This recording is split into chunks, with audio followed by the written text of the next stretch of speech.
홍사훈 기자의 대단한 분석입니다. 사실 지금은 약간 개그 캐릭터 위주로 가시지만 예전에는 여러 특종을 보도한 KBS 간판급 기자였습니다. 그가 분석한 이 검찰의 조작 수사 끝판왕, 현재 SNS와 커뮤니티에서 많은 공감을 받은 분석 끝까지 봐주시고 여러분들의 생각 댓글로 부탁드립니다. 사실 지금 기사가 거의 안 나오잖아요. 거의 안 나와요. 뉴스에서도 뭐 한 꼭지 그냥 종합해서 이렇게 화제성인 거 맞아요. 한마디 복잡하기도 하지만은 일단 그 부분에 대해서 아까 잠깐 그 전 코너에서 나왔듯이 원죄가 있는 거 아니냐 뭐 그런 부분 저도 그 부분 일정 부분 인정해요. 그런데 우리가 하면 됩니다. 저는 우리가 하면 된다고 생각해요. 하고 있어요. 그래서 예. 이미 그래서 이 언론 지역이 바뀌고 있는 걸 지금 이 사건을 통해서 또 한 번 지금 언론 지역이 바뀌는 게 가속화된다고 저는 생각하는데 제가 이번 청문회에서 가장 딱 느꼈던 게 동아일보 그 보도 있지 않습니까? 대장동 사건이 원래 그분 대장동 그분이란 동아일보가 보도가 저게 그 대선 5달 앞두고 나왔거든요. 저게 국면을 전환시켰어요. 완전히 전환시켰죠. 그런데 어쨌든 이번 청문회에서 그분이란 게 정영학 녹취록에 저게 있다고 보도가 됐었는데 그랬죠.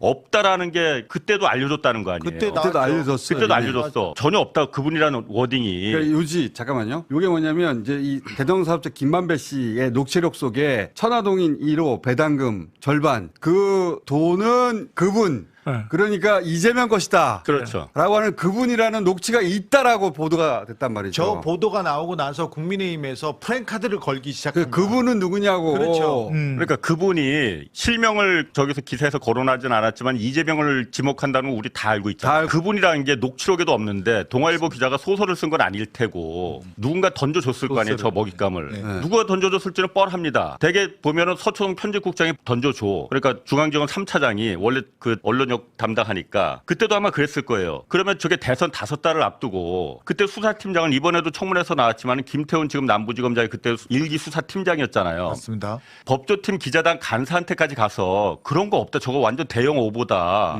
라고 했는데도 정정이 안 되더라는 거 아니에요. 맞습니다. 그 이후로도 계속 언론에서 그분만 계속 나왔어. 계속 나왔죠. 그분. 그러니까 그게 딱 일반 국민들 머리에는 각인이 돼버린 거예요. 이게 그분이 받았네 받았어. 그분이 이게 600억을 각인이 돼버리잖아요. 가져갔다는 거 아니야. 그렇죠. 예, 저 프레임은 그분이 600억 지금 받아간다는 그러니까 거예요. 제가 말하고 싶은 거는 지금이라도 저 동아일보 그때 다 그 실명이 돼 있으니까 고도의 유원모 법조팀 기자예요. 동아일보에. 지금도 있을 겁니다. 그 당시에 이용당한 거 아니에요. 네네. 아니면 공모를 했거나. 공모를 했거나 저거야말로 대선 공작. 저는 이용 공모까지는 아니었을 예. 설마 그렇게까지는 너무 생각하고 위험한 싶진 않아. 공모지. 나도 근데 이용당했다고 이용 보는데. 당했을 거라고 생각해요. 예. 그럼 이거는 취재원 보호의 문제는 아니에요. 취재원 보호라는 거는 자기가 어떤 공적인 그런 취재를 위해 했을 때 그 제보자를 보호하는 거지. 저거는 자기가 이용당한 거잖아요. 그 누군가 검찰의 누군가에게서 이용당한 거잖아요. 악의적으로. 그렇습니다. 누구한테 저 먹잇감을 받았는지 밝혀야 됩니다. 밝혀야 됩니다. 밝혀야 됩니다. 저거는. 수사라도 해야 됩니다. 아니 수사하기 전에 언론 기자라면은 저 고도의 유원모 기자가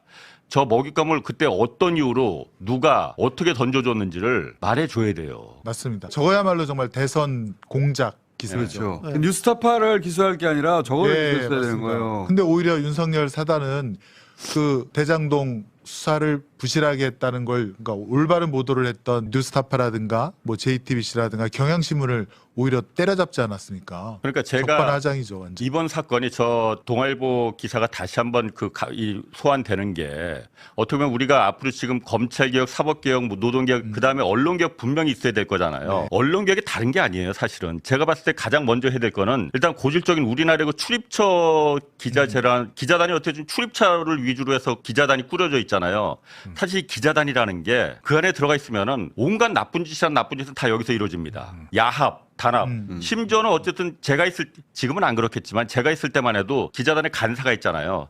주간 간사가 있고 야간 간사 따로 있었어. 그래서 밤에 뭐 놀러 다니고 이럴 땐 야간 간사가 주로 뭐 하고 분기마다 아니면 전반기 후반기 해외 뭐 무슨 현지 취재라는 명목으로다가 해외 여행 가잖아요. 네. 기자단 반은 뭐 미국파, 반은 뭐 유럽파. 그거 다 세금으로 가는 거거든요. 저도 사실 그때 있었습니다. 그런데 그때 그게 잘못인지 잘 몰랐어. 기자들은 원래 이러도 되는 건가 보다.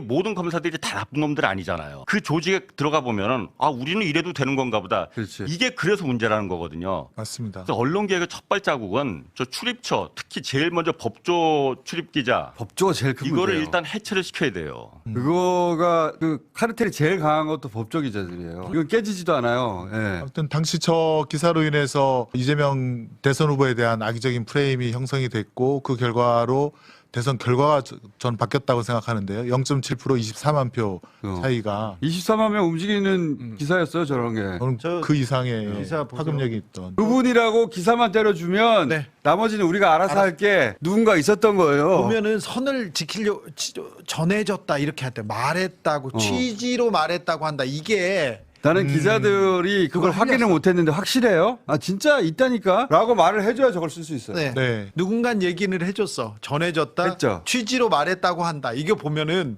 이거 그리고 보면 기자들의 기사를 쓸 만큼 믿을 만한 사람이 저 말을 해준 거예요. 아시겠지만 오히려 김만배 씨가 이거는 유동규 네 거다. 근데 이제 외부에서 알면 안 되니까 이름을 갖다가 감춰둔 거다라고 하는 대화가 생생하게 있죠. 녹취록 보면 보면 실제 녹취록 보면은 유동규 거라는 얘기예요. 그렇습니다. 근데 그거를 그분이라고 한 다음에 이재명 거라고 뒤집어 놓은 거예요. 예. 이게. 네, 공감합니다. 이렇게 검찰과 언론이 합작을 했고 마지막에 사법부가 도장을 찍어 완성시킨 이 대북 송금 공작은 수사가 아니었습니다. 협박에 억지로 퍼즐을 끼워 맞춘 위법 조작극입니다. 검사가 가진 기소권과 영장 청구권은 진실을 밝히라고 주권자가 잠시 빌려준 도구입니다. 그런데 저들은 그 도구를 정적의 숨통을 끊는 사냥용 올가미로 썼습니다. 증거가 가리키는 곳으로 가는 것이 아니라 표적을 정해놓고 없는 증거를 인공적으로 배양해내는 짓. 우리는 이것을 수사라고 부르지 않고 국가 권력을 사유한